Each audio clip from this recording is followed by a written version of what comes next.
to Denver to meet a group of volunteers that are helping the blind in a way you may not even know existed. They make a special device that gives visually impaired people hope and confidence, and it's unique to Colorado. Bats, balls, smiles, and cheers. Looks like a regular game of softball. But after a couple plays, you'll see something's different. This is Beepball, a modified game of softball played by the blind and visually impaired. They play the game very, very hard. When they hit the ball and run for the base, they run with all their might and all their worth.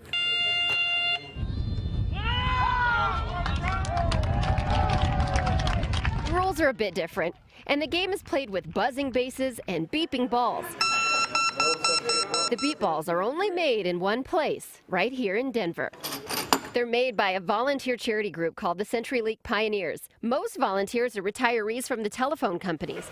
Every Friday morning, they donate their time constructing 1,100 to 1,200 balls a year. They volunteer because they know how much it means to the players. I think it means a lot. It gives a lot of, especially the young adults, and sometimes younger children, but especially the young adults, something that they know they can do. It's a confidence builder. It's an arduous process to make each ball.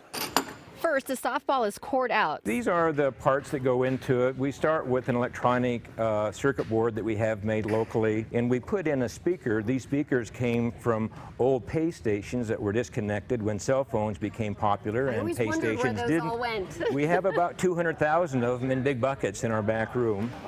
Once the electronics are inserted, the balls are hand sewn and ready for play. The CenturyLink Pioneers also build beeping Easter eggs for spring, and they've just started making beeping field hockey pucks. The work means a lot to the volunteers. Bob got choked up telling me his favorite story about a T-ball team of 8-year-olds in San Diego. They had a blind boy on the team. They bought a beep ball from us so he could, when it was his turn, put the beeping ball on the tee and hit it because he can't see. The whole team of boys was so enamored with that that they all started playing that same game. They only they only play the blind game. From Denver, beep balls, unique to Colorado. Very special group of guys there that are putting together those balls. They spend hours and hours doing that. And beep balls aren't just for people. Actually, some of the balls that are broken, but they can fix to beep, but they don't beep quite the same or at the right frequency.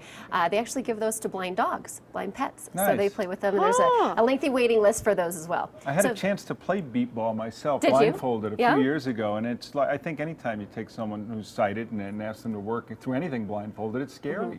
It is. It is scary, but it was amazing to watch the blind athletes who had become accustomed to the game play. They play very well. Yeah, they were telling me a lot of people, you know, they've gone blind after they could see before. So they have a lot of anger, and this gives them something to do, and again, something to build confidence. So if you're interested in maybe ordering a beep ball or volunteering, you can go and get some information on the Daybreak page at kwgn.com.